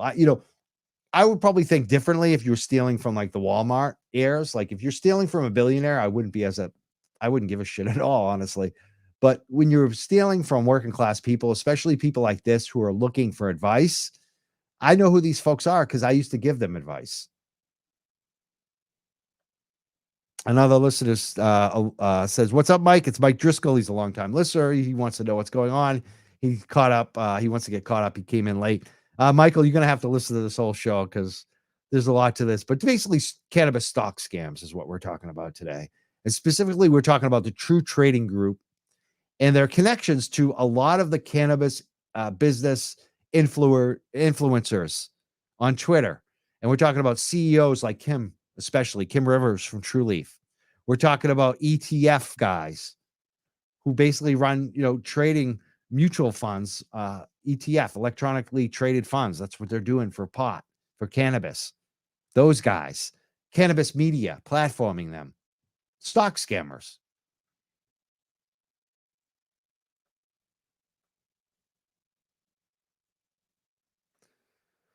Here's a comment. He said they got in trouble for a bad disclosure in 2015, got fined in 2021. So that sums it up pretty good, too.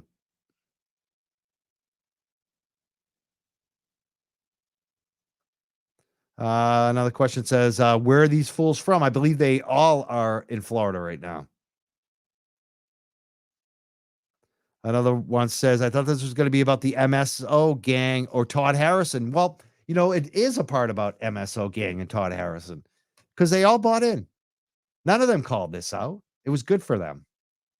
But they ended up, they're left holding the bag and their reputations have been diminished. A lot of investors see the MSO gang, Todd Harrison. These guys are the ones from the ETFs that were platforming, who were going on their shows, who were promoting these scammers. So yeah, there is a part of this that's about that tonight. We're going to be talking about that. We got another call. Let's see who it is. Maybe we got one of the scammers on the line. Let's see if we got another scammer. I think they called in earlier, actually. Who's on the phone? You got a comment? Yes. Hey, who's this? Yeah. Hi. Hi. Can you hear me? Yeah, I can. What do you got for us tonight? Nothing. My name's Chris. I was just going to comment on. Oh, sorry. I have like real bad feedback. my Twitter handle, kind of what I cover is the short selling that's been going on in the industry. Okay, go ahead. What do you And got so on this? anyway, what I've been noticing is tons of naked short selling. I mean, Tilray, for example, which I've been following, has been like 70% short sold every single day. And the thing that kind of concerns me is I've been kind of tweeting at a lot of people in the industry, a lot of CEOs, if they'll even address the amount of short selling that's been going on. And none of them will even talk about it. So to me, it's just like a lot of red flags involved in that. Because this industry has been so shorted that I think anybody with eyeballs or a brain can tell right now that there's some big money pushing this industry down. And for the CEOs not even to comment on it, or MSO gang, Todd Harrison, any of these people, it just kind of makes me feel like they're all in cahoots, which is not a good feeling. Yeah, I agree with you. They need to answer. They need to answer. Like Kim needs to answer why she was promoting this guy. Like, well, that guy Wolf on Wall Street, I haven't been on Twitter that long, but figured him out right away. And I was calling him a fraud on his Twitter page, and he blocked me like instantly. So he will not even communicate with you if you have any kind of dissenting opinion.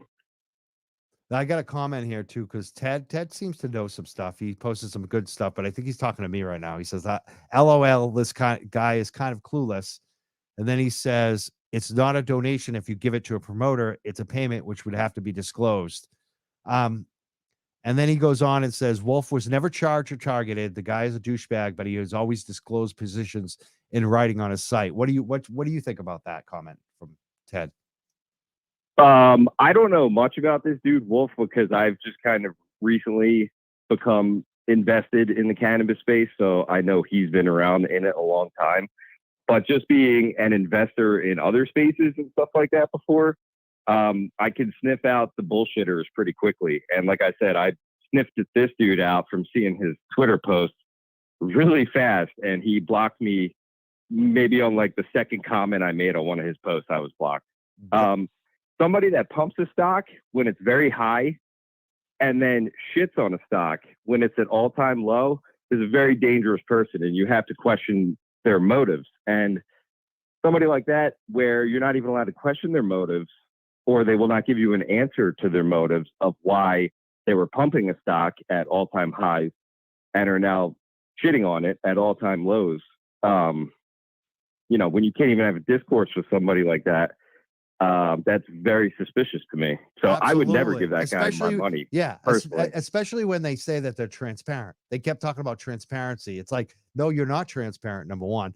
And you know what else is so funny is this guy, Ted, called me naive, but he's defending a guy who's named after the Wolf of Wall Street, who's a stock scammer. I mean, I think what's funny is these guys basically are telling you who they are. Like, don't you think that? No, I mean, you figured it out right away. I looked at it like last week, and I was like, I knew exactly what I was looking at once I looked into it. Like, it was so obvious to me. I don't know how someone like Ted can defend them unless he's in on it or he's just a wicked sucker. He spent a lot of money on it and he doesn't want to, admit to it at this point. That could be it. I mean, where do you think some of these, like we had a call earlier from someone who seemed like he was trolling us. Where do you think those calls and those comments are coming from? I don't know, man. Like I said, for me, like, I don't know much about the guy. I followed his Twitter handle for like a couple weeks, maybe a couple months, and then he blocked me.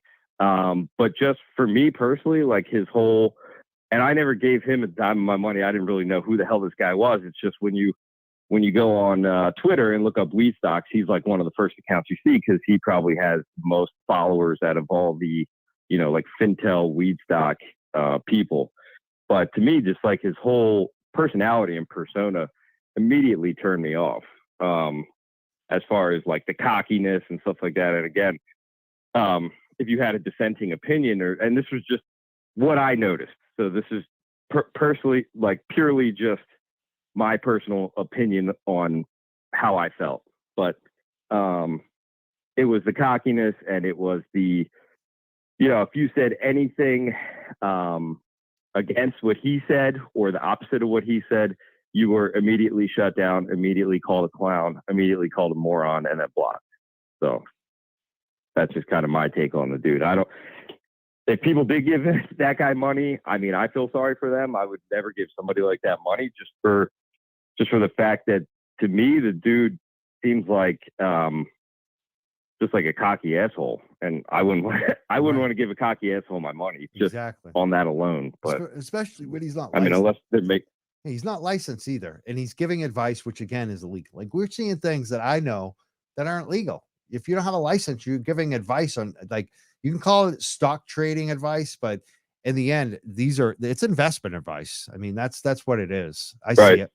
I thank you so much for your call. I mean, tonight. yeah, no problem. Do you have a final thought on it? Go ahead. No, I was just saying, if you look up like the money hashtag for Tilray, you'll probably find like a lot of my posts because I comment on it very frequently. I try not to give, like, I'm not some kind of like stock guru or anything. I've been in the market for a while. I've caught a couple bottoms in different industries and cycles. So I try not to give people financial advice, but, I'm not a pro trader, anything like that, what I would say, but just my personal opinion, the shit that has gone on in this industry is fucking insane. And for a lot of the things that I see on social media saying, like, I had one person on Twitter tell me I was a dumbass and told me that retail drives these markets. Retail is not driving these markets. If you look at anything about like trading, if you look at any of these charts, they've almost all been driven down in a perfect short channel for 2 years. That's not natural. That's not retail. Yeah, that's not retail. Retail buys stocks. They don't short stocks. That most retail. Like, this is just all my personal opinion, You're right. and it's not financial advice. But there is a lot of money in this sector that is very interested in driving these stock prices down to absolute rock bottom that they can. It's of my personal opinion, and I don't have any evidence for this. Again, this is just my opinion. It's not financial advice, but I personally think with the amount of money that's interested in shorting this sector, a lot of these big hedge funds have political connections and stuff. I mean, I think they know probably about when legislation is going to come down the pike. So to me, it just looks like they're trying to short everything down to rock bottom before we get some kind of legislation. And then, hopefully they'll flip long and we'll finally get a bottom. But anyway, I just wanted to say that anybody who thinks that retail is driving these markets down, there is big money that is driving these prices down right now and has been for the past 2 years. Thank you so much for your call tonight. Yeah, no problem, man. We're the Young Jerks, and we're covering some crazy stuff going on in the stock market. Ted writes, LOL, Wolf hates the MSO guys. I think he does now. I think that's what's so funny about this. It's like the MSO guys and the MSO ladies, they befriended a wolf, and the wolf bit them, and the wolf ate them. And that's what we're at right now. Like, I think they're almost hoping the wolf comes back and starts as, pumping again. Like, that's how bad it is.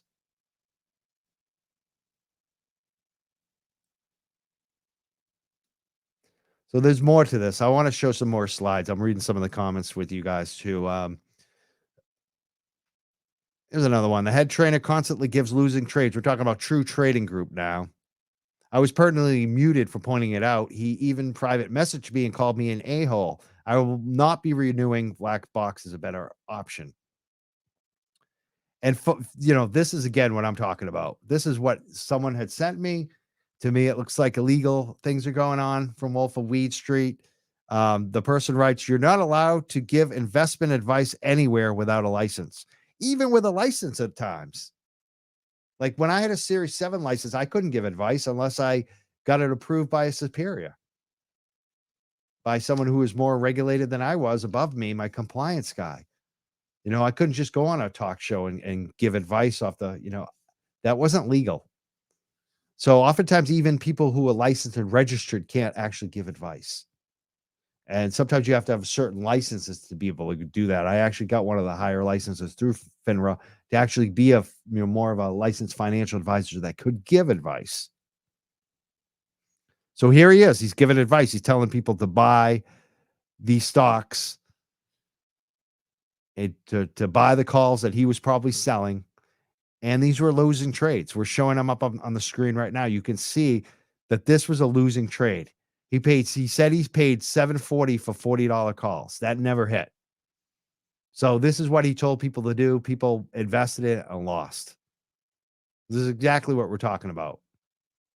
Whether the SEC finds him or not on these instances, I find it like really bizarro. Here's one of the main people in this True Trading Group stock fraud, Michael. He leads all of like the sales stuff. He's like the main used car salesman there. He says, do not complain about what you didn't get from the work that you didn't put in. How much work did you put into? It seems like you put in a lot of work to con people, Michael. With all the work that you put in to con people, why didn't you just work a real job? I'm sure you could have sold cars. Like, wasn't that enough? You had to get the $20 million, I guess. Here's another comment that came in, and he said, I've said it for 2 years. Aside from Schumer, True Trading Group is the worst thing that ever happened in cannabis. The fact that people like MJ, Toby, Advisor Shares, tons of others have allowed this wolf to speak on their spaces is insane. And I agree. That's the point on this. We're calling it out. If you're somebody that has power at these companies, if you're a shareholder, you should be asking them, why did they platform them? Especially Kim at Trulieve. Here's another one, Deborah Broshirt. She is the co-founder, executive editor of the award-winning cannabis financial news site, The Green Market Report. She was just bragging like she often does on social media. And she says that at The Green Market Report, we cover all the SEC moves on cannabis fraud. It takes the SEC about 3 to 5 years to move on bad actors. They get barred and then repeat. Little investors get screwed. Few media outlets seem to cover these. I couldn't find her covering the frauds that we're talking about. So I asked her, and especially I needed to ask her because this is just last week, she's laughing at some of the Wolf of Wheat Street Twitter posts. And she says, you guys make me laugh a lot. So she seems friendly with them too. So we ask her. And she comes back with an attack, basically, and says, unlike your hidden identity, I'm not hidden. Everyone knows who I am. I am fully public, she says. I am a journalist who used to have 3 security licenses and worked on Wall Street for over 15 years. Well, I'll say I had over 4 or 5 security licenses, so I think I beat you there. But I only worked 10 years. You worked 15 years on Wall Street. I was more of a retail broker than anything else. So maybe you do have more experience on Wall Street. I don't know, but it's just funny that she brought that up. That was her thing, is that she's really experienced. We're not, which isn't true. She says, trust me, most cannabis companies would wish I could be bought, read Green Market. And, I've talked to folks that have worked with her or worked with her. They say she has no ethics. They tell me that she has called Rosie Mateo up screaming and yelling, asking for ad money, telling her that how much we protect your dispensers, you have to give us money. This is Deborah from Green Market Report. This is what I've been told. My sources have told me. Deborah then goes up and says, wow, because we ask her about, who's funding her. She goes up and says, wow, I haven't received a dime from Trulieve. Matteo has sponsored some of our events, but not sure what that has to do with us. Well, Matteo was the PR firm for Trulieve when you booked Kim for your event, which you sold tickets off of Kim. So that's not really being honest, is it, Deborah? And then Deborah says, all public information. We need sponsors at our events to support our journalism so we can give it to our news for free to our readers.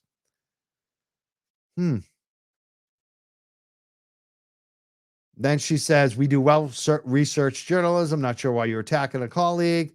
And I just said on the record, I just want to know about why you haven't covered this. Why you haven't covered this of these people who are business partners with a guy who hangs out with your friends who are your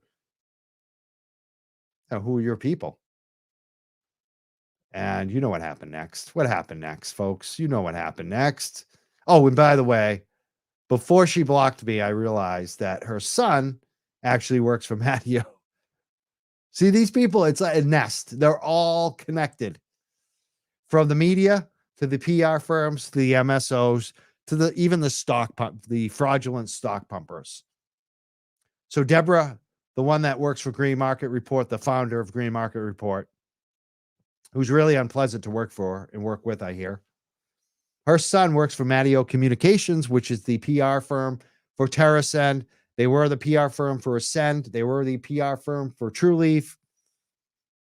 But there's nothing going on. There's no collusion between these MSOs and the pay-to-play media like Green Market Report. Definitely not. Nothing to see. Noah Heyman, one of the folks that we talked about, again, with Todd Harrison. These guys run ETFs. This guy runs the advisor shares. He's the CEO. It's an ETF for cannabis stock. So it's basically a mutual fund that you can buy in the stock exchange. That's what he does. He was also platforming the same stock scammers. And what's really funny, and this is the kind of when I said the wolf is biting the industry now, because the wolf was their friend when he was pumping. But now things aren't going so well, and folks like the wolf are being blamed for it. And he needs a scapegoat. So he's turned around and he's blaming it on the gentleman at the ETF that platformed him. So Noah, what do you get for pumping up these fake stock frauders? They now attack you. It's kind of justice. It's karma. You tried to befriend a wolf, and now the wolf is biting you. You fed the wolf, and the wolf is now biting you. This is Jason Spadafora, the Wolf of Weed Street, is accusing the same ETF. He said, someone explained how this, to me, how does one manage to spend ETFs in this market? Now he's going after them, and he's bringing the SEC up.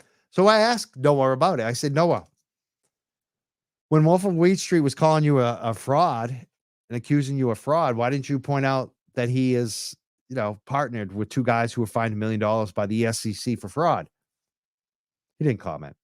He can't comment because he was aligned with them and he knows it. Another person on Twitter said it took far too long, but it's good to see people have finally realized advisor shares and Todd Harrison are now not worthy of listening to. And he shows the limited amount of viewers that Todd gets compared to the past now. That's the point. These guys are bullshit artists, and it's been exposed, and they got bitten by the wolf that they fed. They were in on the pump and dump. Here's another guy, TerraSend dude. He's the chairman of TerraSend Corp, another major multi-state operator in the cannabis space. He is a hashtag MSO gang on his profile. His name is Jason Wild. He goes by @JasonG Wild on Twitter. He apparently is now the guy funding Mateo. He's using their services. And someone asked on Twitter, Jerry posted, this is just dancing around the reality that the whole limited license thing as sold is not quite what's happening in reality for many companies. And so the supposed first to market advantage is nonsense. And it's exactly what we've been noting for so long, that the big advantage isn't that much of an advantage, and it disappears quickly and no one wants to buy the shit. And Jason comes back and says, no dancing around anything. Limited license markets haven't fared much better than the others the last 18 months. So he's stating a fact. Jason does. But then this is where I think he's not being correct. And I don't know if this is nefarious or not, but he seemed to be, I wonder if he was at these parties because he was tagged at the parties too. And he seems to be connected to the Wolf of Weed Street too. He writes, I don't think anyone nefariously, quotation marks, sold anyone on anything they didn't believe in. It's interesting how he writes sold. Like he knows that stock scam is what they're doing. And that's how they're not supposed to sell. They don't call it selling, but they did sell it in quotation marks. So let me say that again. He says, I don't think anyone nefariously sold anyone on anything they didn't believe in. They were wrong. Companies are wrong all the time. The good ones change course when warranted. That's interesting, Jason. I think that you know that people were sold a scam, and I think that you don't give a shit. And I think you probably benefited. I think that a lot of these CEOs sold into the scam. What I mean is they sold when the scammer sold. Think about it. I'm sure some of these CEOs are selling shares. They always sell shares. That's why they want stock pumpers. Now, again, one of the first callers tonight, right on the mark. He said, we're just going to be scratching the surface on this. That's exactly what we're doing tonight. We're just going for the easiest stuff we found. There's a long post on Reddit about these guys, too. Wall Street bets expose market manipulation, fraud, and the theft of tendies from Speaks and Booleans. I'm not going to read this tonight because it's very extensive. There's a lot to follow up on, but we will. We will follow up on it, and we will be taking your calls. If you've been scammed by them and you want to talk to us, you're going to have plenty of opportunity to do so in the future.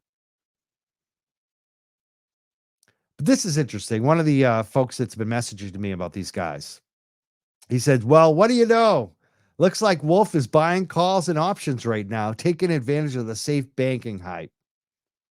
So it's like maybe the Wolf is going to come back to the stock cannabis scams. Will the industry welcome him back like they did before, the first time or the second time? I think this would be like the third time. Someone someone posted on Twitter. It says, seriously, why are people still using this MSO gang hashtag? Question mark. And the Wolf of Weed Streak says, because they are dumb Fs and don't understand the name is cursed. That is true. I believe that is true. And I believe also after this episode and others like it and more information comes out, I think the Wolf of Weed Street is cursed. I think your name is cursed. I think True Trading Group, the name is cursed. I think Curaleaf and especially Kim Rivers and Trulieve, their names are cursed too. The brand value is not good for any of you folks. Again, here's Jason says, I haven't promoted a penny stock since January 2020. Just to be clear, you have said you learned everything about pot stocks from me. So again, he's coming back at Hammond Shares saying he hasn't promoted a penny stock.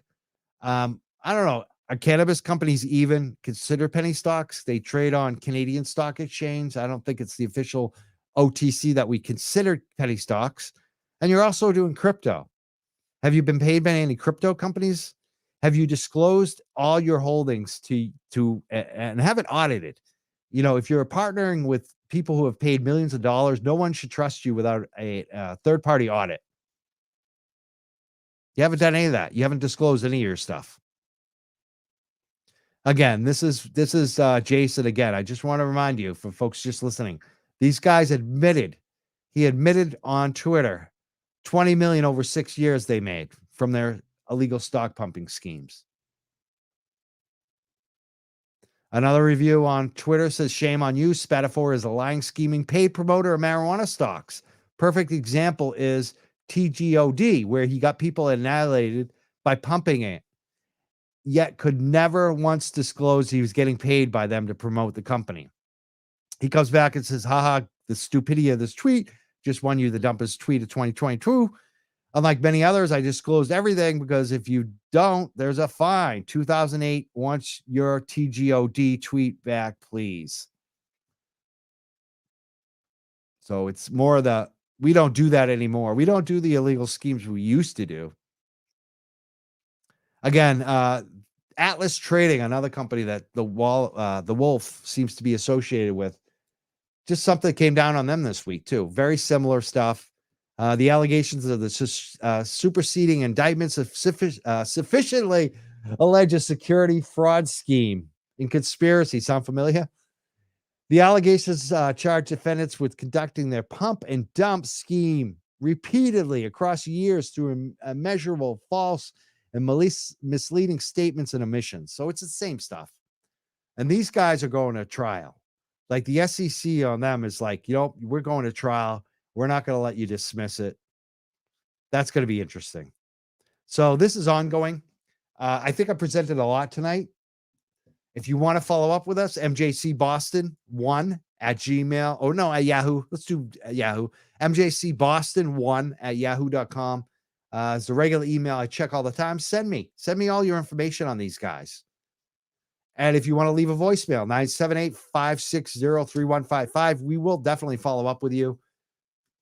I wanted to leave it at this. I think this was pretty comprehensive, but really what this proves tonight is the lack of judgment from Kim Rivers, the lack of judgment from Rosie, the lack of judgment from Todd Harrison, the lack of judgment from the guy from Haman Shares, the ETF, the lack of judgment from the cannabis media like Benzinga, like the Dime podcast, like Brian, who platform these folks and haven't, let their audience know what's going on. And I doubt they will. I bet they're not resharing this podcast.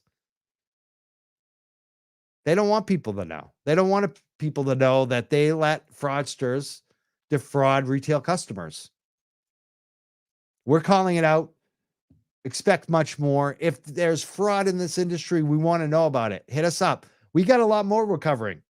We got a former cannabis control commissioner right now who is working with OUI testing companies to push these new mandatory OUI testing machines on the public that are known to not work.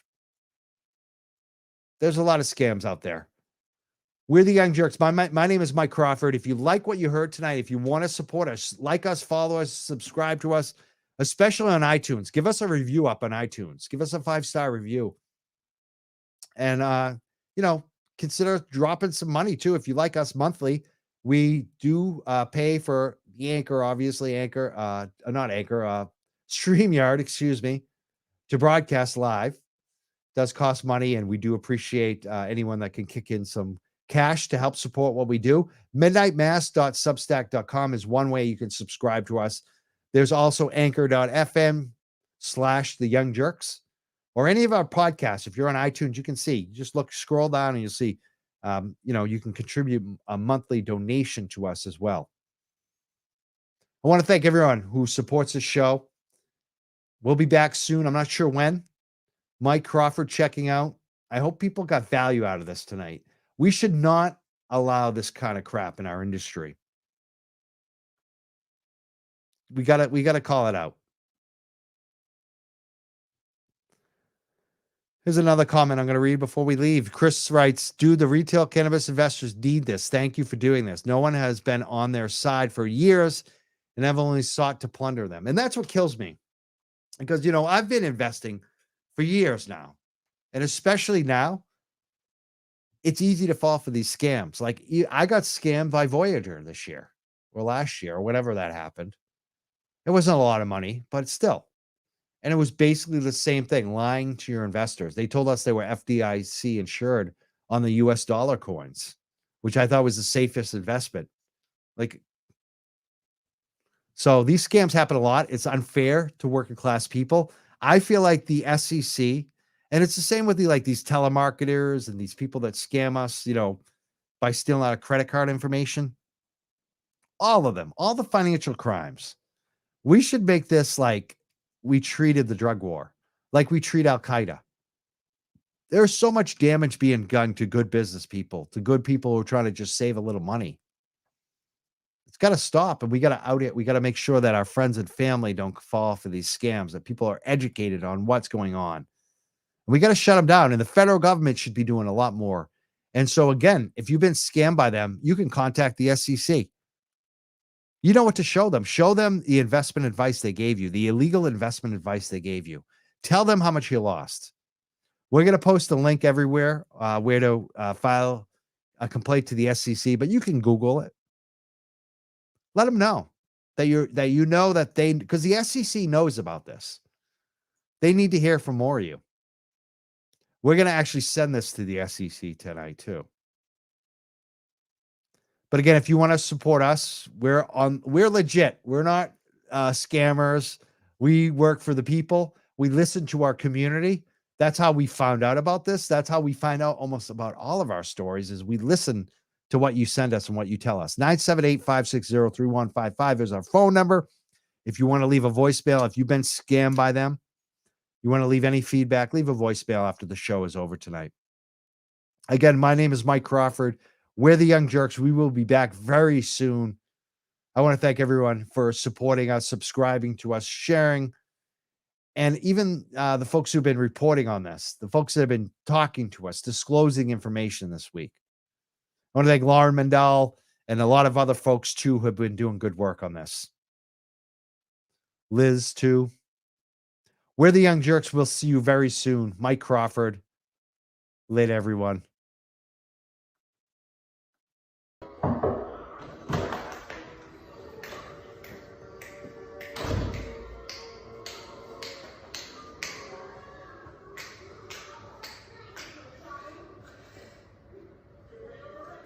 Kim, thank you for this tracksuit. It is fucking amazing. Right?